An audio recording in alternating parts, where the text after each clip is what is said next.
లేని శృంగారం, పీకలోతు వరకు తాగిన మైకం, అతో గమ్మత్తు లోకం. రేవ్ పార్టీల గురించి బడాబాబులను అడిగితే చెప్పే సమాధానాలు ఇవే.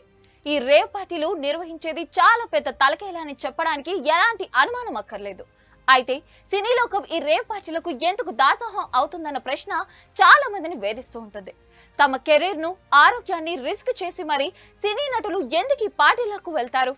వారిని ప్రత్యేకంగా నిర్వాహకులు ఎందుకు ఇన్వైట్ చేస్తారు? ఈ ప్రశ్నలకు సమాధానం ఇప్పుడు తెలుసుకుందాం.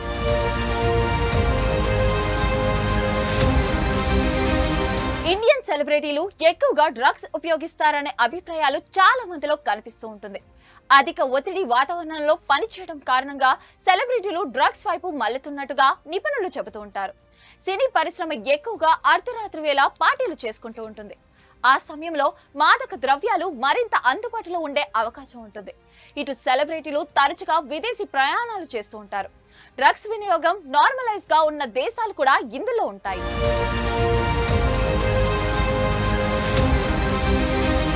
మానసిక ఒత్తిడి పెరిగిన ప్రతిసారి డ్రగ్స్ తో ఉపశమనం పొందవచ్చని భావించే సెలబ్రిటీల సంఖ్య ఎక్కువగా ఉంటుందంటారు నిపుణులు. అయితే ఇలా ఒత్తిడి తగ్గించేందుకు డ్రగ్స్ ఉపయోగపడతాయని చెప్పేందుకు ఎలాంటి ఆధారాలు లేవని కుండబద్దలు కొడుతున్నారు. ఇదంతా తాత్కాలిక ఉపశమనమే కానీ లాంగ్ టర్మ్ లో మాత్రం ఎలాంటి ఉపయోగం ఉండదని స్పష్టం చేస్తున్నారు.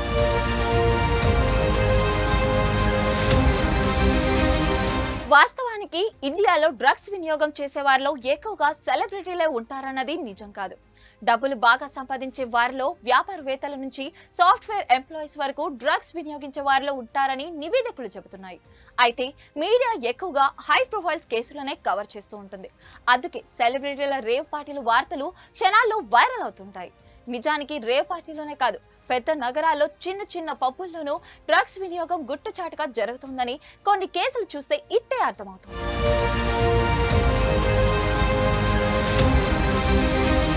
చాలా మంది ఇండియన్ సెలబ్రిటీలు డ్రగ్స్ కు సంబంధించిన కేసులో చిక్కుకుని ఉన్నారు. బాలీవుడ్ నటుడు సంజయ్ దత్, రియా చక్రవర్తి, ఆర్మన్ కోహ్లీ, మమతా కులకర్ణి లాంటి బాలీవుడ్ స్టార్స్ తో పాటు తెలుగు ఇండస్ట్రీకి చెందిన ప్రముఖులు సైతం గతంలో డ్రగ్స్ కేసులో ఇరుక్కున్నారు.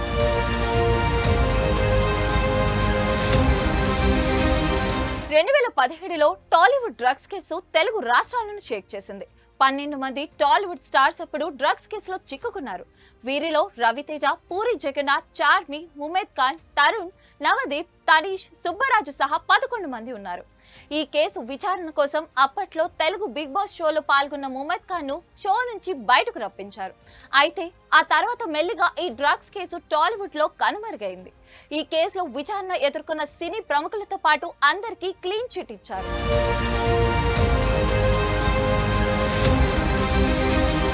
నిజానికి ఒకప్పుడు బాలీవుడ్ కు మాత్రమే పరిమితమైన డ్రగ్స్ మాఫియా తెలుగుతో పాటు తమిళ, కన్నడ ఇండస్ట్రీకి కూడా పాకింది.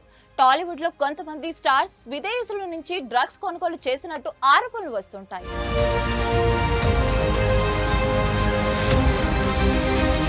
ఇటు హైదరాబాద్ డ్రగ్స్ కేసులో నిత్యం నైజీరియన్లు అరెస్ట్ అవుతూ ఉంటారు. అయితే ఏ సినీ సెలబ్రిటీ అరెస్ట్ అవ్వరు. ఇంతకీ ఆ నైజీరియాలో ఎవరికి డ్రగ్స్ సరఫరా చేస్తున్నట్టు? ఎవరో ఒకరికి అమ్మడానికి కదా వాళ్ళు ఇండియాలో ఉంటున్నది. ప్రతిసారి డ్రగ్స్ అమ్మేవారిని అరెస్ట్ చేస్తున్నారు కానీ కొనేవారిని చేయడం లేదన్న విమర్శలు చాలా కాలంగా ఉన్నాయి. ఇదే సమయంలో బెంగళూరు అడ్డాగా డ్రగ్స్ దందా బయటపడడం, ఈ కేసులో హేమ లాంటి నటులతో పాటు పలువురు రాజకీయ నేతల పేర్లు కూడా వినిపిస్తుండడం సంచలనంగా మారింది.